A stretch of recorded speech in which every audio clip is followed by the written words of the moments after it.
हमको ये देखना है जिस पार्टी का नाम इस्लाम है, वो इस्लाम जिसको हमारे पैगंबर मोहम्मद मुस्तफ़ा सल्लल्लाहु अलैहि वसल्लम वो है, तो गुस्ताख रसूल के साथ जाते हैं क्या, हमको ये देखने का है। हम मेरे हिसाब से एक नौजवान बच्ची है जिसका इलेक्शन पूरा हिंदुस्तान देख रहा था कि मजलिस वहाँ पर शहर नाम की जो बच्ची है, बहुत हाईली क्वालिफाइड लड़की है। मैं ख़ुद उनके प्रचार के लिए गया था। पूरा का पूरा पैनल वहाँ पर हमारा वो बच्ची के साथ जीत कर आया है, और हम उस बच्ची के अंदर मुंबई का एक उभरता हुआ चेहरा मजलिस का हम देख रहे हैं। आप सभी का मैं स्वागत करता हूँ। हमारी आज पहली मीटिंग हुई है। हमारे 33 कॉरपोरेटर्स जो चुनकर आए हैं, उन सभी को आज एक दूसरे से मुलाकात करने के लिए, एक दूसरे को समझने के लिए यहाँ पर बुलाया गया था। बहुत बड़ी जिम्मेदारी औरंगाबाद शहर की आवाम ने एमआईएम पार्टी के ऊपर थोपी है। हम शहरवासियों का तहे दिल से शुक्रिया अदा करते हैं कि जिस यकीन और जिस भरोसे के साथ पूरे महाराष्ट्र के अंदर सबसे ज़्यादा सीटें एमआईएम को आई है, वो औरंगाबाद शहर के अंदर आई है। तो हम अपनी औरंगाबाद की आवाम के एहसानमंद है कि उन्होंने हमारे ऊपर इतना भरोसा जताया। साथ ही साथ महाराष्ट्र के अंदर 125 सीटें हम हासिल किए हैं। कई सारे शहरों के अंदर हम दूसरे मुकाम पर है, यानी कि लीडर ऑफ अपोजिशन जो रहेगा, विपक्ष का जो रोल रहेगा, वो एमआईएम पार्टी निभाएगी। 33 कॉरपोरेटर्स में से महज 3 कॉरपोरेटर्स हमारे ऐसे हैं जो पहले की बॉडी के अंदर रह चुके हैं, यानी कि उन्हें महानगर पालिका के फंक्शनिंग का एक्सपीरियंस है, और बाकी 30 जो कॉरपोरेटर्स है वो पहली मर्तबा महानगर पालिका के अंदर जा रहे हैं। अब इतनी बड़ी तादाद जब पहली मर्तबा महानगर पालिका के अंदर जा रहे हैं, तो वहाँ का भी एक सिस्टम होता है काम करने का। वहाँ का प्रोसीजर्स क्या होते हैं, काम किस तरीके से किया जाए। लोगों के बीच में आप जा रहे हैं, तो लोगों के बीच में जाकर लोगों की आपके ताल्लुक़ से क्या उम्मीदें हैं, इस बारे में ये पूरा आज के दिन चर्चा की गई। कॉरपोरेटर्स के ज़रिए सुझाव लिया गया। पहली मर्तबा प्रभाग सिस्टम का इलेक्शन हुआ है, तो प्रभाग सिस्टम के अंदर एरियाज़ फ़िक्स नहीं है कि किसका एरिया कौन सा है करके, बाउंड्रीज़ फ़िक्स नहीं है। तो इस बारे में भी सुझाव लिए गए हैं कि एक टीम बोल के किस तरीके से काम किया जाना चाहिए। 1 महीने के बाद है तो हम पूरा रिव्यू करेंगे, अपने अपने इलाके कॉरपोरेटर्स को बांटे जाएंगे कि जहाँ पर हमारी नुमाइंदगी नहीं है या हमारा रिप्रेजेंटेशन वहाँ पर नहीं है, तो किसी भी इलाके को ऐसा लावारिस नहीं छोड़ा जाएगा। जहाँ पर भी हमारे नुमाइंदे नहीं है, वहाँ पर हम अपनी टीम में से लोगों को डालेंगे और वहाँ की नुमाइंदगी भी करेंगे जहाँ पर मजलिस इत्तेहादुल मुस्लिमीन या तो इलेक्शन नहीं लड़ी है या वहाँ से हमें कामयाबी नहीं मिली है करके। उसमें कुछ अच्छे सुझाव सामने आए थे। साथ ही साथ महानगर पालिका के अंदर जाने के बाद हमारे पास आज के दिन जो 33 कॉरपोरेटर्स है, उसमें से 16 कॉरपोरेटर्स जो है वो जेंट्स है, पुरुष, और 17 कॉरपोरेटर्स जो है वो लेडीज़ है। जिस जमात के बारे में कहा जाता है कि ये महिलाओं को आगे नहीं बढ़ाते हैं, जिस जमात के बारे में कहा जाता है कि ये इनकी सभाओं के अंदर महिलाएं दिखती नहीं है, तो जहाँ पर इस शहर के फ़ैसले लिए जाएंगे वहाँ पर मेजॉरिटी जो है वो हमारी बहनों की रहने वाली है, और यकीनन इस बात की हमें खुशी है। अंदर जाने के बाद महानगर पालिका के अंदर कैसे सवाल उठाना चाहिए, कैसा डेकोरम मेंटेन करना चाहिए, कॉरपोरेशन के अंदर के प्रोटोकॉल्स क्या होते हैं, ये पूरी तरीके से उनको समझाया गया है। इसके बाद भी ये प्रोसेस जारी रहेगा। ये प्रोसेस इसलिए जारी रहेगा कि अंदर हम एक इफ़ेक्टिव अपोजिशन का रोल अदा करना चाहते हैं, एक प्रभावशाली विपक्ष का रोल हम अदा करना चाहते हैं, और हमें यकीन है कि हमारे पूरी जो बॉडीज़ है, 33 हमारे कॉरपोरेटर्स है, वो इस जिम्मेदारी को बखूबी निभाएंगे। अब ये है कि महानगर पालिका के अंदर महापौर का ड्रॉ कब होगा, उप महापौर कब बनेगा, हमारा गट नेता कौन होगा, ये सब पार्टी अपने तौर के ऊपर फैसला करेगी करके। लेकिन हमने आपके ज़रिए आज एक पैगाम तमाम राजनीतिक पार्टियों को देना चाहते हैं कि इलेक्शन ख़त्म हो चुका है। आपने हमारे ऊपर जो भी इल्ज़ामात, जो भी कीचड़ फेंकने का काम किए थे, या हमने आपके ख़िलाफ़ जो भी बातें किए थे, अब उसको सब दरकिनार कर दीजिएगा। इलेक्शन हो गए हैं, नतीजे आ गए हैं, सब सामने आ चुका है। अब इस शहर के विकास के लिए, शहर को बढ़ाने के लिए हम क्या फ़ैसले कर सकते हैं, अच्छा हमारा एजेंडा क्या हो सकता है, जो सभी राजनीतिक पार्टी मिलकर बैठ के इसके ऊपर फ़ैसला करना चाहिए। इलेक्शन से पहले हमने 2 मुद्दे उठाए थे, हमने शहर भर में होर्डिंग्स भी लगाए थे कि अगर हम सत्ता में आते हैं तो 2 चीज़ें हम करेंगे करके। एक तो ये था कि पानी के ताल्लुक से था कि जितने दिन हमें पानी मिलेगा टैक्स उतना ही महानगर पालिका ले। लेकिन अब जो जानकारी मिल रही है कि पानी हम बहुत जल्द मिलना शुरू होगा, जो 8 दिन का था उसका टर्म कम होने वाला है। और दूसरा हमने एक जो प्रस्ताव रखा था और हमारी ख्वाहिश है, हमारी उम्मीद है कि तमाम राजनीतिक पार्टियों ने इसमें हमारा साथ दे, और हिंदुस्तान के अंदर जो किसी भी महानगर पालिका के अंदर नहीं हुआ वो फ़ैसला हम चाहते हैं कि सभी राजनीतिक पार्टी एक आवाज़ के अंदर उठाए। और वो फ़ैसला ये रहेगा, हमारी तरफ से हम एक रेजोल्यूशन, पहला ठहराव जो महानगर पालिका के अंदर लेकर आना चाहते हैं वो ये रहेगा कि हमारे शहर के जितने भी महानगर पालिका का जो क्षेत्र है, वो पूरे महानगर पालिका के क्षेत्र में से देसी दारू की दुकानें हम वहाँ से शिफ्ट करके देसी दारू की दुकानें महानगर पालिका के क्षेत्र से बाहर हटाया जाए। शहर के अंदर कोई भी देसी दारू की दुकान नहीं रहना चाहिए। इसको अगर आपको रखना ही है तो क्षेत्र से बाहर आप लेकर जाइए। हमारी उम्मीद है कि सत्ताधारी पक्ष भारतीय जनता पार्टी हो या उनके सहयोगी पार्टियां हो या दूसरी जितनी भी पार्टियां हैं, एक अच्छा संदेश पूरे देश भर में पहुंचाने के लिए इस तरह का एक आवाज़ के अंदर ये ठहराव को पास किया जाए, हमारी ऐसी उम्मीद है। हमने जब पहली मर्तबा ये होर्डिंग लगाए थे तो हमको ये बताया गया था कि कायदे और कानून के अंदर ये बैठता नहीं है करके। हमने पूरी तरीके से समझ के ले लिए है, महानगर पालिका की जनरल बॉडी के अंदर ये पावर होता है कि शहर के अंदर हम क्या करना चाहिए, क्या नहीं चाहिए, इसका इख्तियार जो है वो जनरल बॉडी, क्योंकि पूरी शहर की नुमाइंदगी जो है ये 115 कॉरपोरेटर्स जो है वो करते हैं, ये पूरे शहर को रिप्रेजेंट करते हैं इसमें।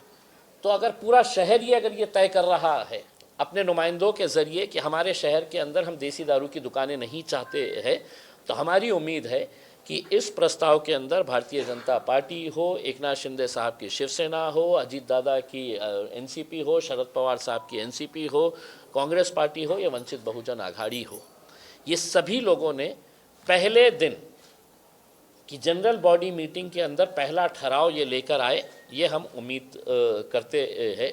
दूसरे हमारे और भी जो मुद्दे हैं कि सड़क, पानी, बिजली, ड्रेनेज, ये तो होता ही है।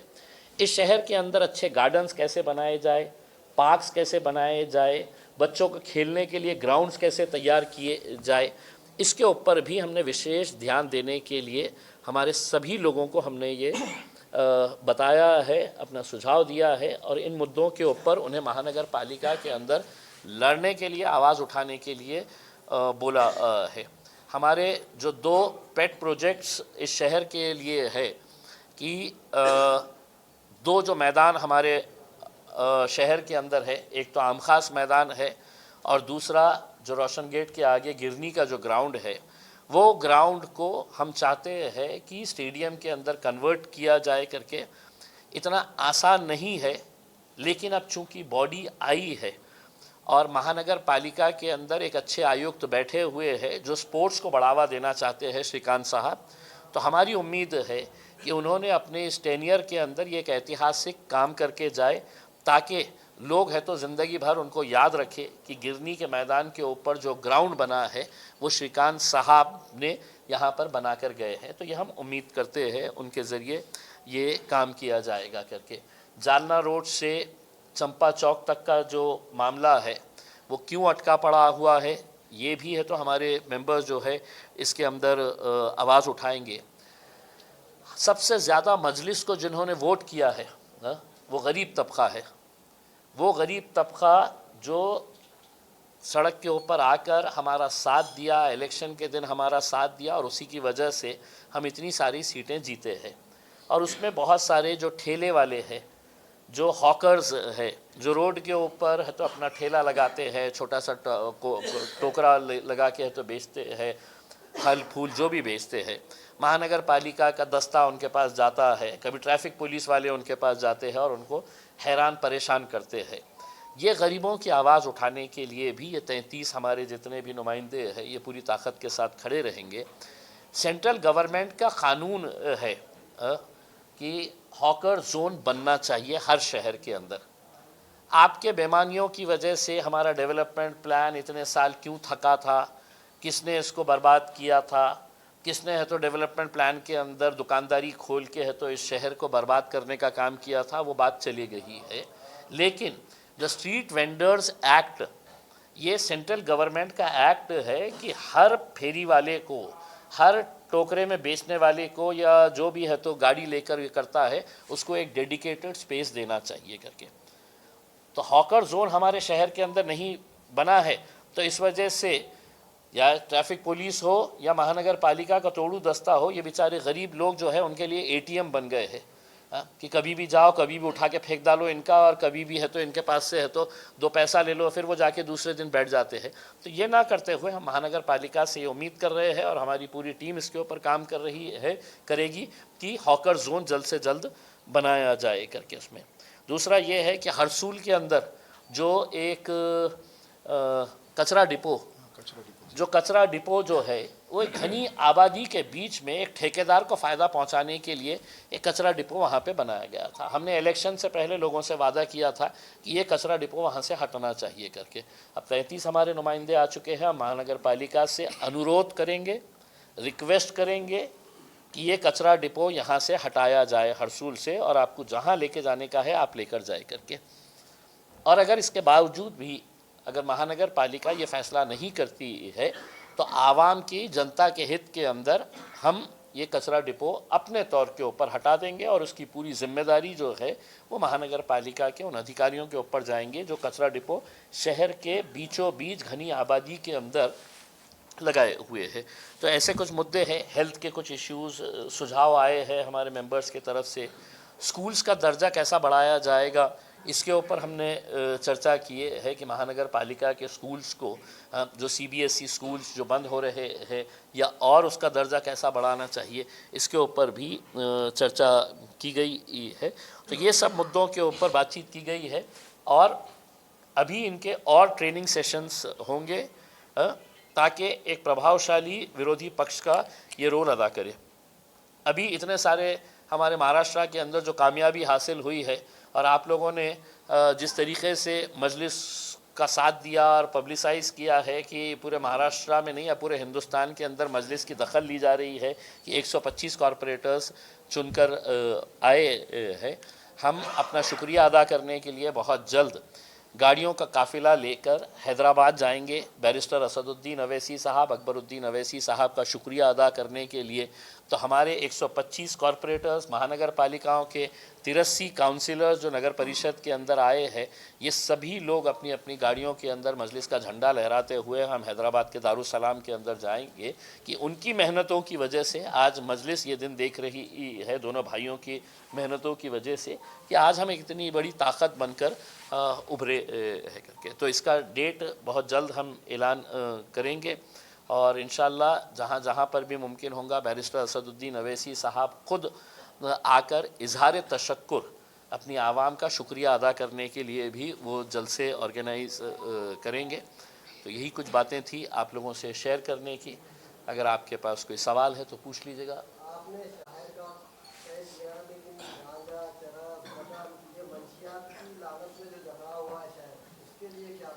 देखिए, कम से कम एक संदेश हम ये देना चाह रहे हैं कि हम इस शहर से नशे को पूरी तरीके से ख़त्म करना चाहते हैं करके। हाँ, अगर आप देखेंगे तो शराब की दुकानों के लिए लाइसेंस लिया जाता है। बटन और गोलियां और चरस और गांजा बेचने के लिए कोई फिक्स दुकानें नहीं है कि जहां पर यहाँ से है तो ये बेचा जा रहा है करके। ये पुलिस डिपार्टमेंट की जिम्मेदारी है। आज अगर पूरा शहर, पूरी राजनीतिक पार्टियां एक आवाज़ के अंदर आती है तो मैं समझता हूं कि हिंदुस्तान के अंदर एक पैगाम जाएगा कि नशे के खिलाफ औरंगाबाद के अंदर जितनी भी राजनीतिक पार्टियां हैं अपने राजनीतिक मतभेद विवादों को भूलकर एक अच्छा फैसला जनता के हित में ले रही है करके। इसका मतलब ये नहीं है कि हम देसी दारू की दुकानें बंद करवा रहे हैं तो दूसरी तरफ हम बोलेंगे कि नहीं बटन का कारोबार चले करके। इसके लिए भी है तो प्रॉपर रिप्रेजेंटेशन करके पुलिस के ज़रिए है तो ये कारोबार कैसा बंद किया जा सकता है, इसके लिए पूरी की पूरी टीम अपने तौर के ऊपर काम करेगी। नहीं, अभी फ़िलहाल तो देखें कि मतलब ये देसी दारू का, देखिए सबसे बड़ा जो खामियाजा देसी दारू की दुकानों की वजह से हो रहा है, हमारा एससी समाज, दलित समाज जो है, ये सरकारें जो बैठी हुई है, चाहे वो भारतीय जनता पार्टी की सरकार हो या दूसरी एकनाथ शिंदे साहब की सरकार हो, अजीत दादा ने तो ये तय कर लिया था, उन्होंने एक फरमान जारी करा था कि हमने है तो बड़े बड़े मॉल्स के अंदर भी है तो हम वाइन वो करेंगे करके। उस वक्त किसी ने विरोध नहीं किया था। उस वक्त हमने ये बताए थे कि तुम एक दुकान मॉल के अंदर है तो वाइन रख के बताओ, हम फोड़ के रख डालेंगे करके। मजबूरन सरकार को अपना फैसला वापस लेना पड़ा था उसमें। आज शुरुआत तो करते हैं कि आज एससी समाज के ख़ास तौर से जितनी महिलाएं हैं ये पूरा का पूरा हमें साथ देने के लिए तैयार है। एससी समाज का एक बहुत बड़ा वर्ग है जो इस मुद्दे को बहुत अच्छे तरीके से एक्सेप्ट करेगा। अब देखना यह है कि लोग हमारा साथ देते हैं या बेवड़ों का साथ देते हैं। राजनीतिक पार्टियां बेवड़ों के साथ खड़ी हुई है या एक अच्छा फैसला लेने के लिए हमारे साथ आती है करके। और हम चाहेंगे कि इसके अंदर आप अगर ये प्रस्ताव लेकर आते हैं, सत्ताधारी पक्ष अगर भारतीय जनता पार्टी अगर ये प्रस्ताव लेकर आती है, हम पूरी तरीके से आज ये ऐलान करते हैं एक आवाज़ के अंदर हमारे 33 के 33 कॉरपोरेटर्स जो है इसका साथ देंगे।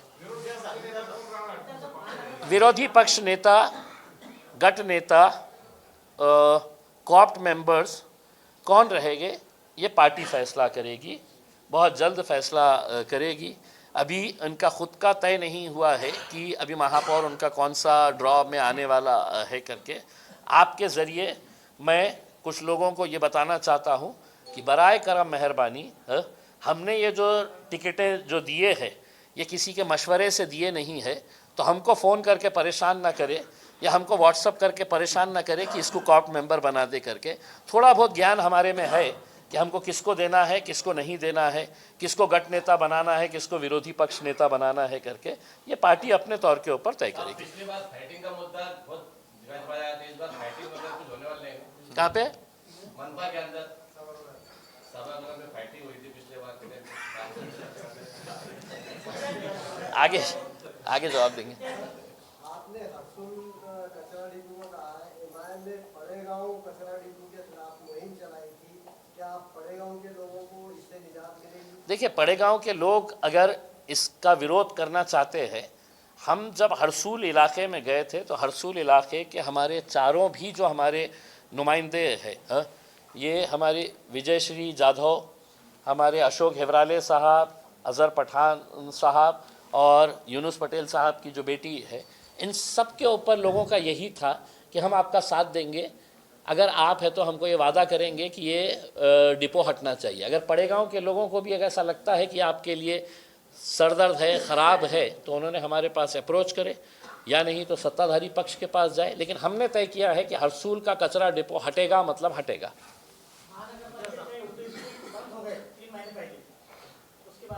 देखिए, हमने स्कूल्स के बारे में भी हमने फैसले लिए हैं कि जो स्कूल्स बंद हो गए हैं, कुछ हमें जानकारी मिली है कि 16 ऐसे स्कूल्स जो थे सीबीएसई के स्कूल्स के ताल्लुक से भी है तो फैसला लिया जा रहा है कि ये आखिर क्यों बंद किए जा रहे हैं, इसकी वजह क्या है। पिछले इतने सालों से चूंकि बॉडी नहीं थी महानगर पालिका के अंदर, तो अधिकारियों ने अपने हिसाब से फ़ैसले लिए हैं। अब अधिकारियों को भी जवाबदेह होना पड़ेगा कि अगर आपने ये फ़ैसला लिए है तो क्यों लिए है, क्या वजह क्या थी करके। इनसे सवाल करने वाला कोई नहीं था, लेकिन अब सवाल करने वाली इतनी बड़ी टीम है।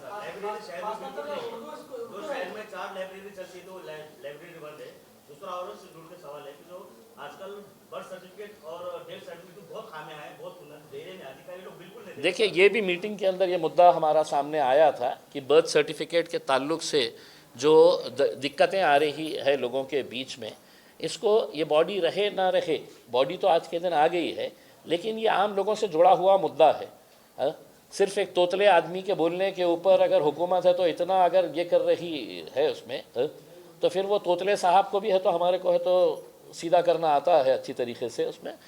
आप है तो ठीक है, आपको अगर कोई लग रहा है कि साहब ये गलत हो रहा है तो आप उसके खिलाफ कार्रवाई करिए, लेकिन आम लोगों को अगर इस तरीके से आप ये करेंगे कि साहब एक चोर पकड़ा गया तो बाकी के पूरे चोर है करके अगर आप उसको इस नज़रिए से देखेंगे तो मेरे हिसाब से वो भी गलत बात है। हम बर्थ सर्टिफिकेट के ताल्लुक से अपना रिप्रेजेंटेशन जिस अधिकारी के पास करना है हम बराबर करेंगे उसको। अतिक्रमण को लेकर और जो लोग बेघर हुए, जिनके कारोबार टूट गए, कहीं भी अगर छोटा मोटा हादसा होता है तो वहाँ अतिक्रमण किया जा रहा है, तो उसको कैसे? देखिए, जब ये अतिक्रमण हुआ था उस वक्त भी हमने ये मांग किए थे कि भाई जहाँ पर इलीगल है, अगर आप वो तोड़ के 8 दिन 10 दिन 15 दिन 20 दिन के अंदर अगर वहाँ पे आप रास्ता चौड़ा करना चाह रहे हैं तो आप तोड़िएगा।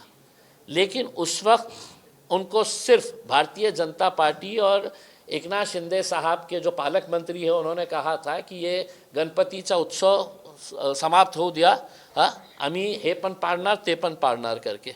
आता तुम्ही पाडलं सगळं, आता पाडून ही तुम्हाला काय साध्य झालं?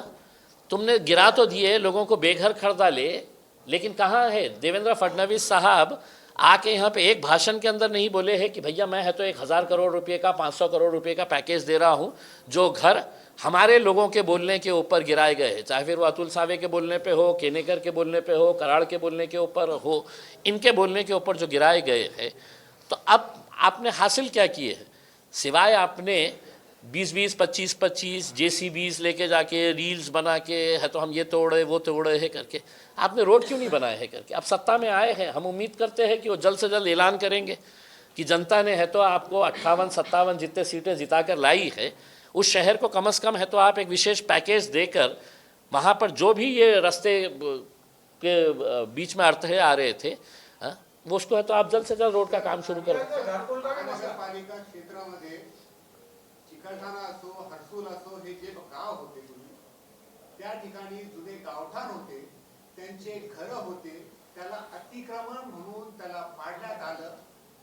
सरसगट मोहीम ही अतिक्रमण म्हणून चालवण्यात आली। त्यांना रेडी रेकनर प्रमाणे पैसे मिळायला पाहिजे होते, त्यांना TDR देऊ असं आश्वासन करण्यात आलं। कोट्यावधीची जमीन गेली, बांधकाम गेलं, त्याच्यासाठी तुम्ही काय करणार?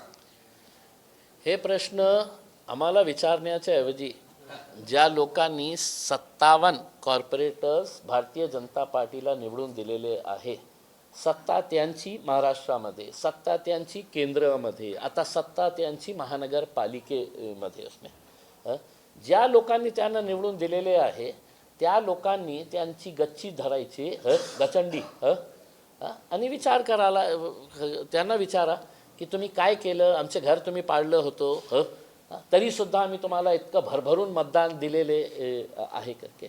आम्ही जर विरोधी पक्षाची जे भूमिकेत आहे ते विरोधी पक्षाची भूमिका आम्ही निभावणार, पण TDR देण्याचा अधिकार कोणाचा आहे?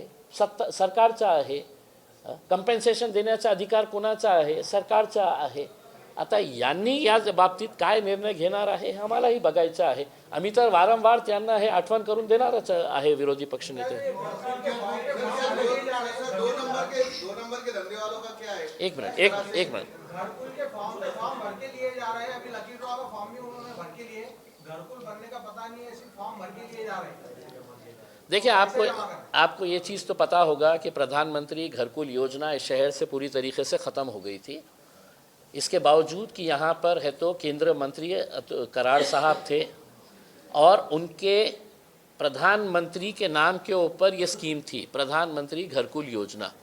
लेकिन जब ये शहर के अंदर पूरी तरीके से ख़त्म हो गई थी, 62,000 लोगों ने फॉर्म भर के 2017 में इंतज़ार कर रहे थे कि हमारा घर कब बनने वाला है करके, तब मैंने लोकसभा के अंदर ये मुद्दा उठाया था। उसके बाद 22 IAS अधिकारियों को हमने दिल्ली में समन किया था और सबको लाइन में खड़े करवाए थे पार्लियामेंट की कमेटी के सामने।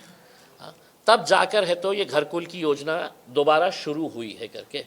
अब उसका कितना काम हुआ है, घर अलॉट कब होने वाला है, या सिर्फ 2017 से अब हम 2026 तक आ गए हैं, एक भी घर किसी को अलॉट नहीं हुआ है। लेकिन इसके बावजूद भी आप नरेंद्र मोदी साहब की तस्वीरों के साथ होर्डिंग्स देख रहे होंगे कि हमने इतने कोटि इतने लाख घर जो है वो हमने गरीबों को दे दिए हैं करके। हम देश की बात नहीं कर रहे हैं, हम अपने शहर के अंदर इनसे ये सवाल करना चाहेंगे कि आप एक फ़िक्स टाइम बताइएगा कि ये घरों को कब तक गरीबों के पास दिया जाएगा। शहर में राशन कारोबारी 2 नंबर के धंधे वाले आज भी गुजरात को राशन और चावल भेज रहे हैं, इस पे आपकी क्या प्रतिक्रिया? आपको पता था ना ये पहले से? सारा मीडिया जो है वो इम्तियाज़ जलील का क्यों इंतज़ार कर रहा था ये बोलने के लिए कि राशन का 2 नंबर का धंधा इस शहर के अंदर होता है करके?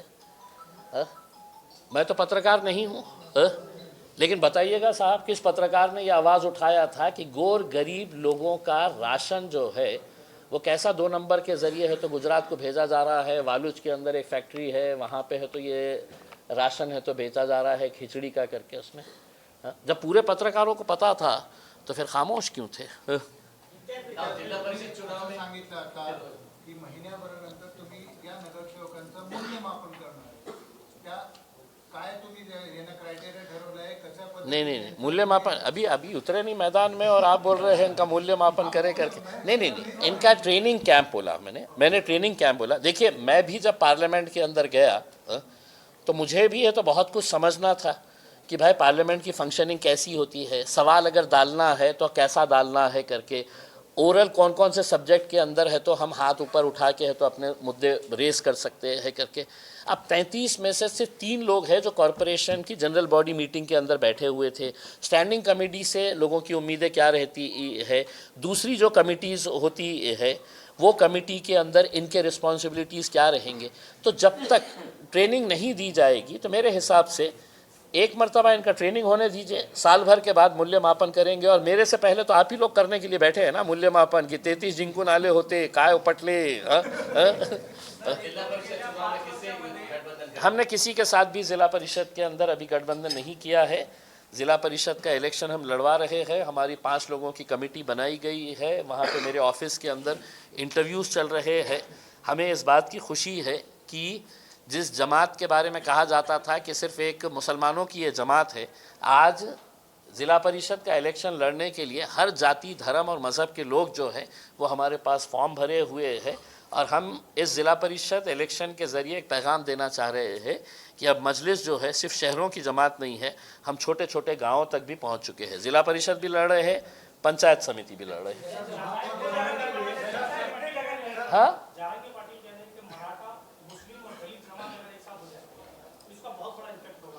देखिए, इससे पहले भी जरांगे पाटिल साहब ने ये बात कही थी और यकीनन पॉलिटिकली अगर एक फोर्स तैयार होती है तो हम भी इस बात का स्वागत करेंगे।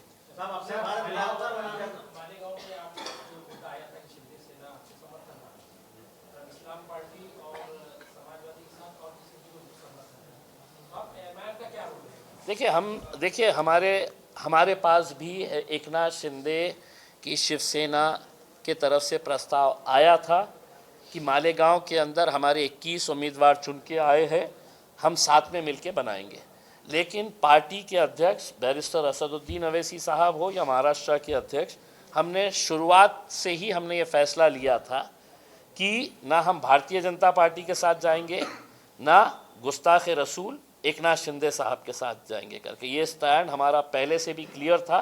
तो इसलिए हम सिर्फ सत्ता की कुर्सी पे बैठना है तो हम अपने उसूलों के साथ समझौता नहीं करने वाले हैं, किसी हालत में नहीं जाने वाले हैं। हमको ये देखना है जिस पार्टी का नाम इस्लाम है, वो इस्लाम जिसको हमारे पैगंबर मोहम्मद मुस्तफ़ा सल्लल्लाहु अलैहि वसल्लम वो है तो गुस्ताख रसूल के साथ जाते हैं क्या, हमको ये देखने का है। हमको सियासत के अंदर कुर्सियाँ नहीं है। हम विरोधी पक्ष के अंदर बैठेंगे और इतनी मजबूती के साथ बैठेंगे कि सत्ताधारी पक्ष से ज़्यादा हम मजबूती से काम करेंगे।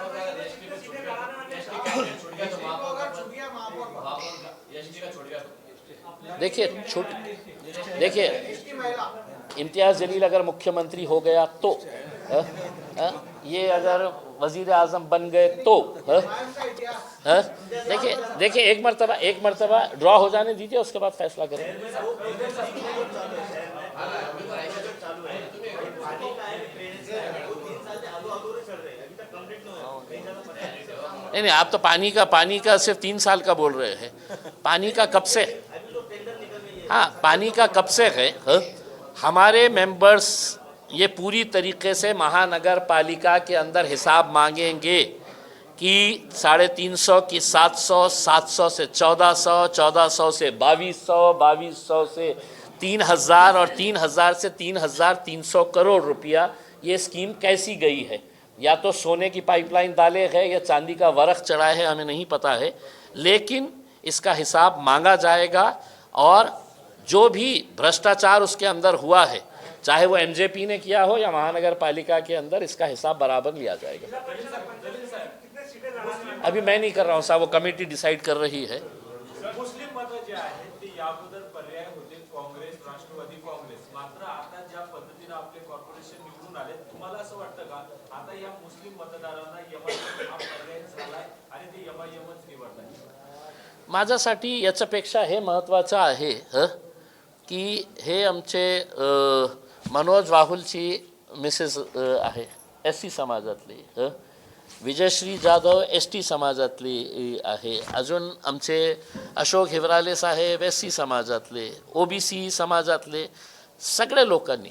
आज आम्हाला हे महत्त्वाचं नाही आहे की मुस्लिम वोट कुठे गेलेला आहे, आम्हाला हे महत्त्वाचं आहे की नॉन मुस्लिम लोक आता MIM-कडे येत आहे। नॉन मुस्लिम लोकांनाही हे पटत आहे की MIM पक्ष जे आहे ना, जातीवादी पक्ष ज्यांनी बोललं होतं आजपर्यंत कि MIM पक्ष बड़ा जातिवादी पक्ष है, मुसलमानों का पक्ष है करके, मैं आपको बताता हूँ, ये विजयश्री जाधव हरसूल प्रभाग से जीत कर आई है। जिस दिन फॉर्म भरने का आखिरी दिन था उस दिन है तो इनके पास लेकर गए थे कि आपको लड़ना है करके। इनसे खुद आप पूछ लीजिएगा कि इनको कितना पैसा खर्च हुआ है करके। 2500 रुपये जो चालान भरना होता है, वो चालान भी हमारी पार्टी के जो जिम्मेदार थे वो लोगों ने ये किए है करके। वरना एक जो सोच थी कि इलेक्शन लड़ने के लिए करोड़ों रुपया खर्च करना पड़ता है, और भारतीय जनता पार्टी एकनाथ शिंदे ने करे भी वैसा। इन्हीं के प्रभाग के अंदर एक उम्मीदवार था जिसने 10-10 हज़ार रुपया आखिर में एक वोट के लिए लगाया, 10,000 रुपये। और इनका पैसा कितना खर्च हुआ है अगर आप पूछेंगे इनसे तो आपको खुद ताज्जुब होगा। कल पूरे मीडिया वालों ने इनको कुरेद के पूछ लिया कि 5 लाख झाले का, 10 लाख झाले का, 2 लाख झाले का करके, और इनका एक ही स्टैंड था कि मेरा 1 रुपया नहीं खर्च हुआ। तमाम मतलब सबसे ज़्यादा लीड से आप ही आए हैं ना, सबसे ज़्यादा लीड से उस प्रभाग के अंदर ये आए हैं।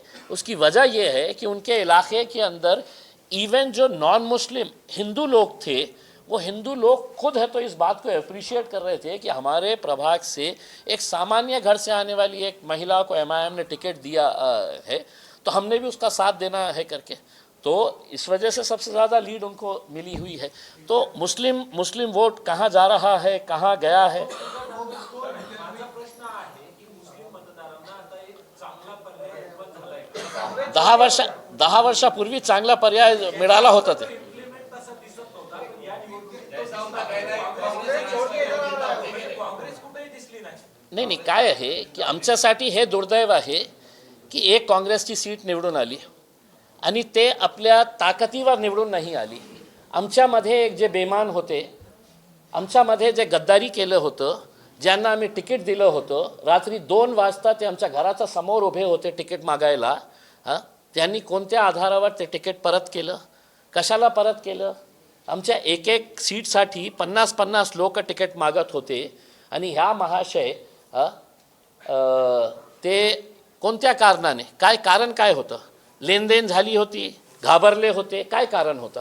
तुम्ही खऱ्या अर्थाने आम्ही तुम्हाला तिकीट दिली होती, तुमची जबाबदारी होती की आमच्याकडे यायचं की साहेब मला निवडणूक नाही लढायची आहे, कोणी दुसऱ्याला तुम्ही सपोर्ट करा करके। पण जेव्हा अशा प्रकार घडला म्हणून ते काँग्रेसची एक सीट निवडून आली। NCP जे शरद पवारची सीट निवडून आलेली आहे, त्यामध्ये आमचा कॅन्डिडेट उभा असला असता तर शरद पवार साहेबांची NCPला ही 0 मिळाले असते। पूर्ण ताकदीने आमचे सगळे लोक ते नवीन मनमोहन सिंग ओबेरॉयला सपोर्ट केले, प्रचार केलं, म्हणून ते जिंकलं। आणि ते मान्यही करतात की MIM मुळे आमचा विजय झालेला आहे। आता भारतीय जनता पार्टी त्यांच्या मागे लागलेले आहे की तुम्ही आमच्या गटामध्ये या करके. तर मी स्वतः त्यांना बोललेलं आहे की तुमचं राजनीतिक जे हे आहे ते संपणार.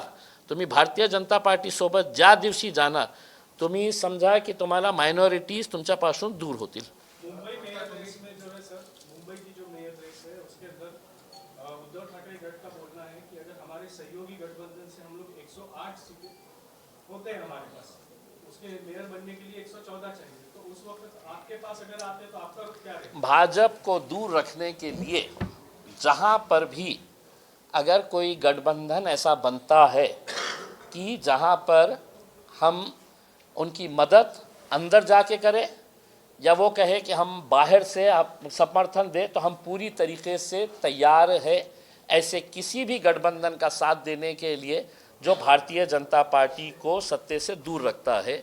और यही सवाल के जवाब में आज हमारे पास 3 अलग अलग महानगर पालिकाओं के तरफ से प्रस्ताव आया है और हमने उनको साफ कह दिया है कि हम पूरी तरीके से आपका साथ देंगे. अगर आप तमाम पार्टियों को साथ में लेकर आते हैं, शर्त हमारी ये रहेगी ये दोनों पार्टियां उसमें नहीं रहना चाहिए. भाजपा नहीं रहना चाहिए और एकनाथ शिंदे साहब की शिवसेना नहीं रहनी चाहिए करके. तो हम दे देंगे. मैं अगर नाम ले लूँगा तो ये पूरे के पूरे हेलीकॉप्टर से वहाँ पे पहुँच जाएंगे उसके अंदर. तो इतना कच्चा खिलाड़ी भी नहीं हूँ मैं. संजय राउत का कहना है कि जिस दिन भाजपा या किसी गद्दार का मेयर होगा उस दिन मुंबई शोक में डूब जाएगा. अब ठीक है साहब, मैं उन्होंने क्या बोले हैं तो उसके लिए मैं क्या बोलूँगा उसके अंदर. चलिए, थैंक यू वेरी मच, बहुत बहुत शुक्रिया.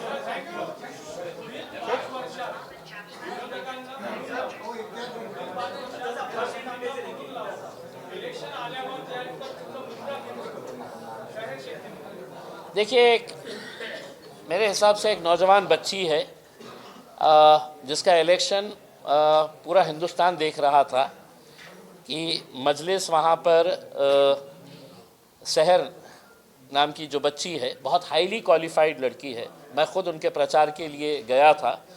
बहुत अच्छे तरीके से वो बोलती है, बहुत यंग बच्ची है. उसको किस तरीके से एनसीपी ने आखिरी दम तक उनको है तो धोखे में रखा और अचानक उनके साथ गद्दारी करते हुए उनका टिकट नकारा. हमने उसी वक्त अपना टिकट उनको दिया. पूरा का पूरा पैनल वहाँ पर हमारा वो बच्ची के साथ जीत कर आया है और हम उस बच्ची के अंदर मुंबई का एक उभरता हुआ चेहरा मजलिस का हम देख रहे हैं. हम उस बच्ची के साथ जितने भी लोग चुनकर आए हैं, मुंबई के अंदर 8 सीटों का मतलब ये है कि आज कम से कम हमारे 4 आमदार के बराबर हमने सीटें वहाँ पर हासिल की है. उसमें हमने समाजवादी पार्टी जो ये कह रही थी कि मैं उत्तर प्रदेश का हूँ, उनका नेता ने कहा था कि मैं उत्तर प्रदेश का हूँ, ऐसी कुलाटी मारूंगा और क्या 32 दाता तोड़ डालूंगा. तो पब्लिक ने है तो उनको बगैर कुलाटी मारे हुए उनके 32 के 32 है तो साफ कर डाले हैं. इसके अंदर उनके 2 सीटें चुनी बस. हाँ,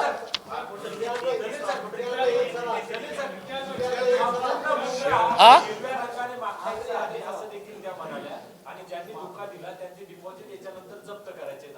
अब इस बात को मान रहे हैं कि हमारा महाराष्ट्र के अंदर पूरा फोकस जो है वो मुंबई रहेगा, हमारा फोकस मुंब्रा रहेगा, हमारा फोकस भिवंडी रहेगा. क्योंकि जनता ने अब ये मान लिया है कि ना हमको कांग्रेस चलती ना एनसीपी चलती. दोनों एनसीपी को नकार दिए हैं. साथ ही साथ समाजवादी पार्टी को तो बिल्कुल धूल चटा दिए है. पिछले 2-3 सालों से वो जिस तरीके का प्रचार कर रहे थे, हाँ, तो उनका दावा ये था कि हम बीएमसी के अंदर कम से कम 20 सीटें लेके आए. जनता ने बोला कि तुम बकवास करेंगे तो हम 2 पे लाके छोड़ देंगे, तो 2 पे लाके छोड़ दिए है. इसमें अब पूरा फोकस हमारा जो है हम मुंबई और मुंब्रा और भिवंडी के ऊपर लगाएंगे. धीरेन्द्र शास्त्री ने कहा है कि जिस दिन तिरंगे पे चांद आएगा उस दिन एक भी हिंदू देश में नहीं बचेगा, ना शर्मा बचेंगे ना पता. कौन बोला है? धीरेन्द्र शास्त्री. कौन है वो? धीरेन्द्र शास्त्री. मैं नहीं पहचानता. छोटे मोटे